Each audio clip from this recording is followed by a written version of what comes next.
everybody, it's all welcome back to my channel. I hope you're all having a lovely day. Today's video is going to be my favourite lipsticks and some that I would recommend for spring 2023. If you would like to see some of my favourites and also take a little bit of inspiration, all products will be listed in the description box below so you can access any of them, and if you fancy purchasing these yourself, they are readily available. Without further ado, let's get started. Okay guys, let's get started. The first lipstick I'm swatching is a new one to my collection. This is a Rimmel Lasting Finish one. This is in the shade Fancy. It is just a really nice frosted pink, very similar to the matte cream sheen. I think it's in, is it in Crosswires? I believe it's called, I'm not entirely sure. Anyway, enough of that. So this will be a nice lipstick to try if you are just starting to buy your first lipstick. Nothing too neutral, it's just close to a clear lip gloss with a little bit of glitter in them. The finish is absolutely gorgeous. It's very resemblant to a lip gloss, only this is in a stick formula, which is what I prefer. Funnily enough, this is one of the first lipstick finishes that I started wearing too, particularly when I went to school. So if you are maybe wanting to go for a neutral one, or if you go to school or work that, or in a job that is quite strict with makeup, this will definitely be the one for you. Very versatile, a lovely finish. 10 out of 10 for Rimmel.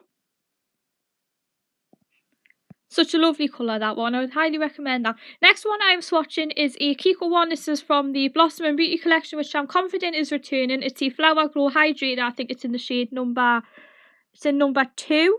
The one I've got here is number 2.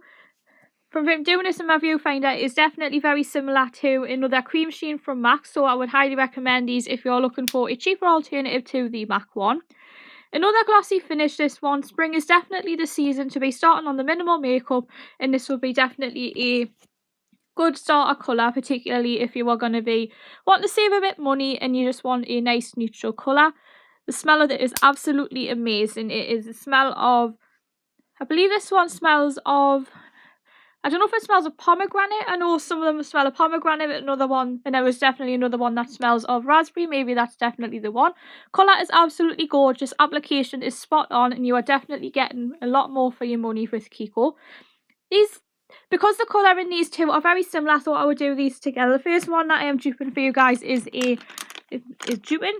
This is a MAC Lustre finish. This is in the shade Syrup, such a gorgeous colour which is perfect for spring. I also did a side-by-side comparison of the new Lustreglass versus the original Lustre formula, so if you want to check that out, I will leave that in the description box below.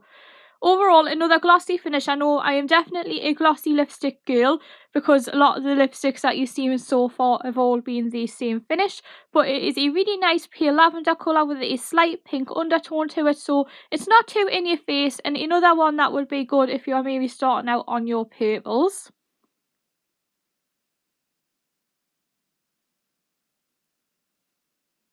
I know you might not be able to see very much, but that is the whole idea, and because it is a lustre finish similar to the cream sheen. This next one is another similar colour that I used in more of my autumn videos, and this is the Maybelline Midnight Plum Colour Sensational Lipstick. This is shade 338. It is a fantastic colour. It does have more of a purple plum undertone, but it's not too vivid or bright. It is also a glossy finish. A lot of the Maybelline Colour Sensational lipsticks are glossy finish, so you won't have to worry about the colour being too intense. This is another good one that I would recommend from the drugstore if you are just starting out on your purples, because this was the first ever purple or plum lipstick that I had, and I've been wearing this since I was maybe about 17. Every time I reach for this lipstick, I smell it, and then it just takes me right back to being a teenager, and it was in my second year of college. So 2 fantastic colours of lipsticks, both beginner friendly if you are thinking about venturing into your purple lipsticks.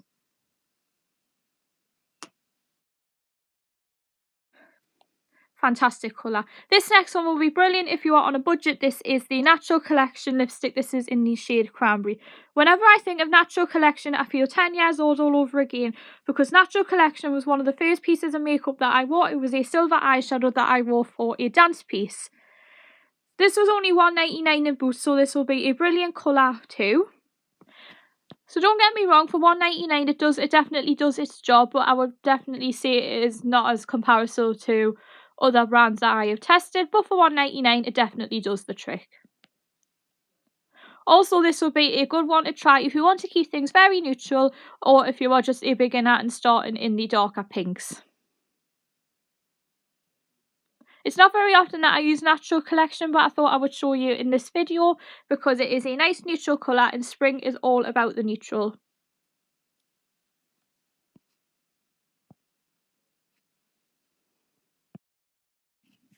Would highly recommend that if you are looking to save some money. This next one is a formula but I don't normally do, but I thought I would give it a go in this video. This is a soft matte lip cream. This is one of the metallic NYX lipsticks. This is in the shade Manila, which is the capital of the Philippines. A little fun fact for you there. This colour can vary so much, so it can be anything from a coral pink to a pillar box red. It looks more of a pale red as I am doing this in my viewfinder, but then depending on what your skin tone is, it can vary considerably. Anyway, enough of that. So the colour is absolutely gorgeous. This is definitely one that you can wear in spring or summer. Although I have worn this year round, this was one of the first red lipsticks that I wore, and I went through a phase when I was about 15 of wearing this lipstick year round.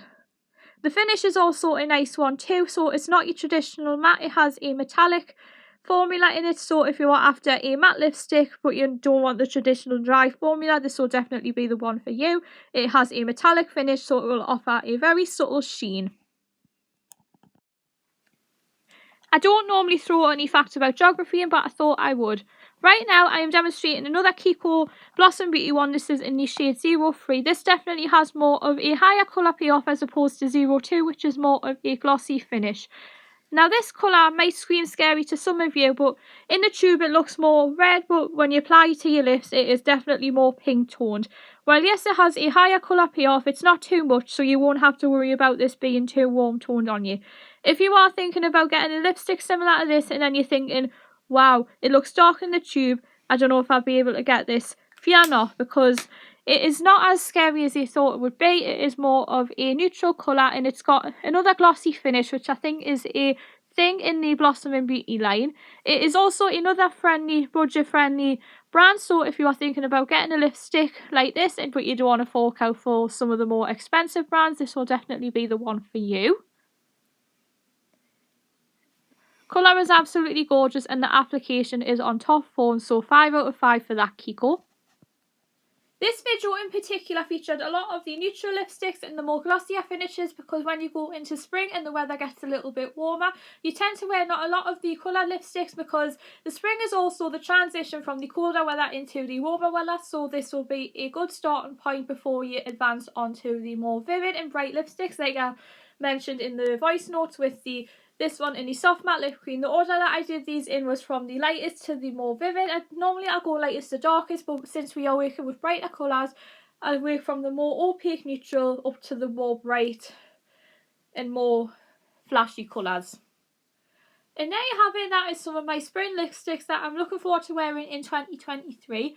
I would love you guys to mention in the comments what one your favourite was that I've shown you in the video, and also you could leave some suggestions of what your favourite lipstick is for spring 2023, because I would love to either one, give them a try, or two, I might do a little bit of research into them before I purchase them, because I mentioned in a few videos back that if like with certain lipsticks you might want to do a little bit of research before you commit to buying this yourself. All of the products the lipsticks that I have mentioned here will be linked in the description box below. They will be readily available to buy if you are thinking about considering these yourself. All the lipsticks, well, some or all of these lipsticks I'm looking forward to using in maybe future videos for the season ahead. Be sure to hit the bell down below, comment and subscribe, and I will see you all very soon for another video. Thanks for watching.